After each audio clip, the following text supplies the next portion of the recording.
Hey, beautiful people. It is Friday, and I wanted to jump in to say hi. I will be honest and tell you that my 30 videos in 30 days was knocked off kilter in part because we went away for 3 days to somewhere that has no Wi-Fi, and then I was just so incredibly exhausted, and I really underestimated how much downtime I needed after the book launch, and then after two retreats, one after another, and I basically just conked out until midweek when the kid got sick and I was up all night with her.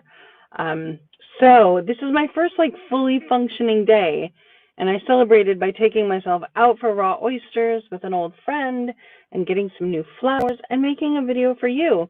And one of the things that I've been musing over is, I've been thinking a lot about the sort of abstract notion of what allows some women, what's the reason that some women succeed and some women don't? And succeed, like by our own definition. What is the reason that some of us achieve our goals and some of us don't? And I've really been thinking about that because, of course, it helps me create our programs where I'm thinking, what are the real essential elements that we need to be providing women with in order for them to attain their goals for our programs, their definitions of success.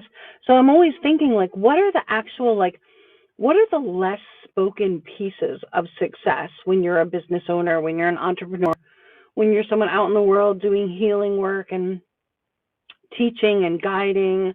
And, there are the obvious pieces like marketing, know-how, getting visibility, growing your community, understanding how to convey the value. There are all those obvious pieces. We all know those pieces. But what are some of the less tangible pieces? And I was pulling out some of the ways that I've excelled through odds and difficult situations. Because I think it's not really it's not a big deal to be doing well when things are going well, right? What we really want to look at is how are the folks who are getting through the really rough times, how are they coming through to the other side? What are the characteristics or the tools or the strategies that folks are using when the shit goes down, right? And one of the things that I was thinking of that not only I see as a really important tool in my evolution and in the building of the success that I have, but this is one of the things that I can really pinpoint when I look at how women show up. And I'm not just talking about in the business community, I'm talking about in the rescue community, even in my personal community, my family, my friends. I can see a stark difference, and I'll tell you what it is because I've been thinking a lot about it the last day or two. There's an assessment of how people show up in conflict or in uncomfortable situations that has to do with how well we are able as individuals to assess what's happening and see it with some sort of objectivity or perspective or self-awareness. And I've talked about this before because I think it plays a big part in learning how to do magic and alchemy. In any given situation, in any given uncomfortable, undesirable situation, there's both what's happening, and that often involves a dynamic between two people, but then there's your part in it. And I think that one of the things that I'm really good at,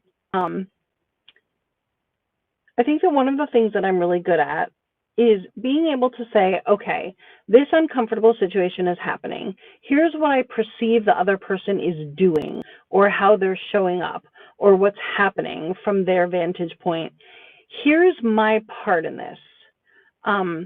Here's what I'm doing that isn't working. Here's where I need to step up and take responsibility. Here's where I'm enacting a pattern or a familiar situation because it's familiar to me, not necessarily because it works. And I'll give you a short, personal example. Even when I'm having a fight with Sully, with my husband, and he's being a dick. And if you say, Britt, what's happening? I'll say, Sully's being a dick. That's what's happening. I can still step out and say, okay, I am experiencing my husband being a total asshole right now. And I also know that I really wasn't specific about what I wanted. And I also know that I was extra prickly.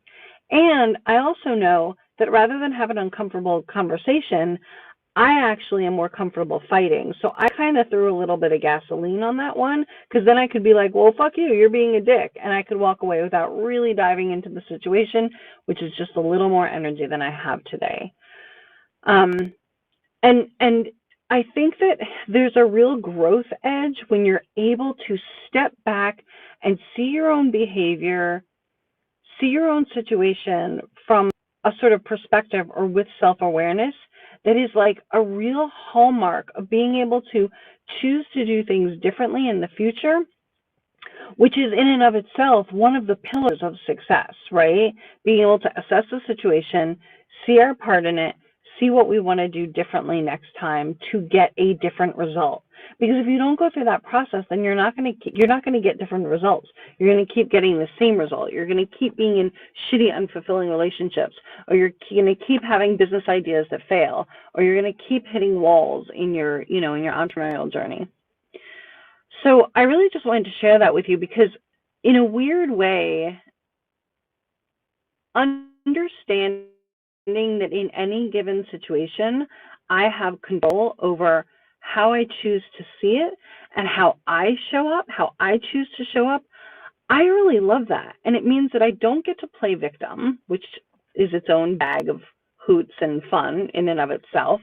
I don't get to play victim, but I also get to put the kibosh on patterns and situations that don't work for me much faster than I was able to when I was younger. And I think that that's a real element of creating success, is that ability to have self-awareness, the ability to look at where you can step into ownership in any situation, whether it's with a disgruntled client or an unhappy team member or a really irritated or irritating partner, or in your money story, in your visibility story. Like, the ownership piece is so freaking important. So I'd love to hear your thoughts, and if this resonates for you, please, as usual, leave a comment, share it, tag other women, like it, subscribe to the YouTube channel if you're watching this on YouTube. And I'm going to go home and put all the flowers that I just bought in water, but I appreciate you watching.